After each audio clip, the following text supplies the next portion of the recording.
Смртта на чиновникот. Една прекрасна вечер, не помалку прекрасниот чиновник Иван Димитрич Червјаков седеше во вториот ред фотели и со биноклот ја гледаше корневилски камбани. Тој гледаше и се чувствуваше на врвот од блаженството.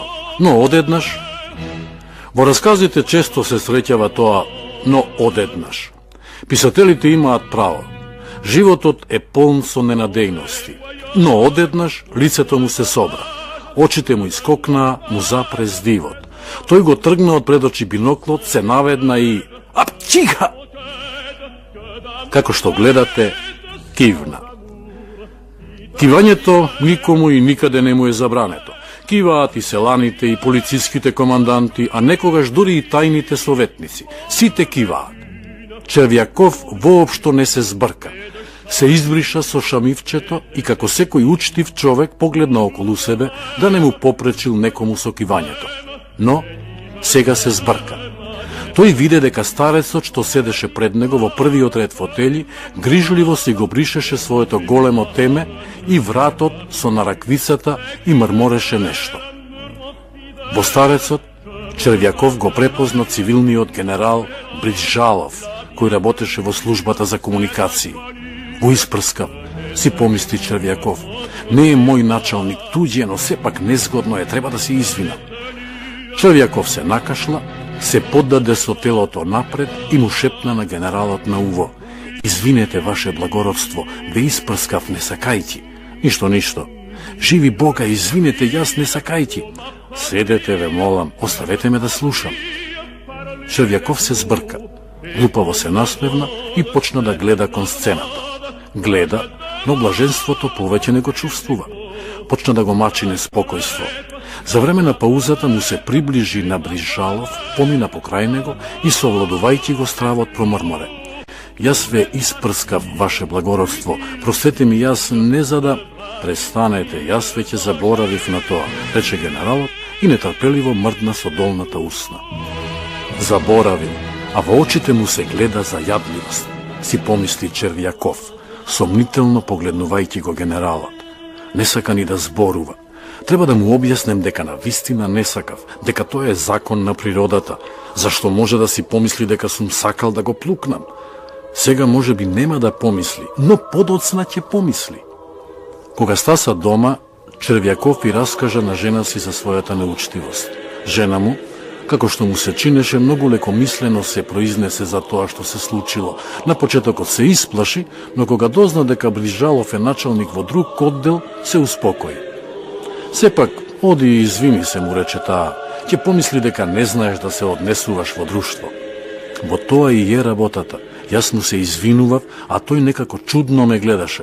Ниеден убав збор не ми рече, а и немавме време за да поразговараме. Следниот ден, Червјаков облече нова униформа, се подстрижа и тргна крај Брижалов за да му објасни.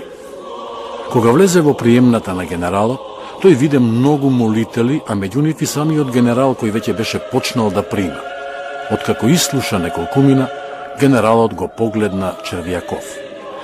"Вчера, во Аркадија, ако се сеќавате, ваше благородство," почна да објаснува чиновникот, "кивнав и не сакајќи ве испрскав и глупости, Бог знае што." "Што сакате?" му се обрати генералот на следниот молител. Не сака да зборува, си помисли Червјаков побледувајќи. Значи се лути.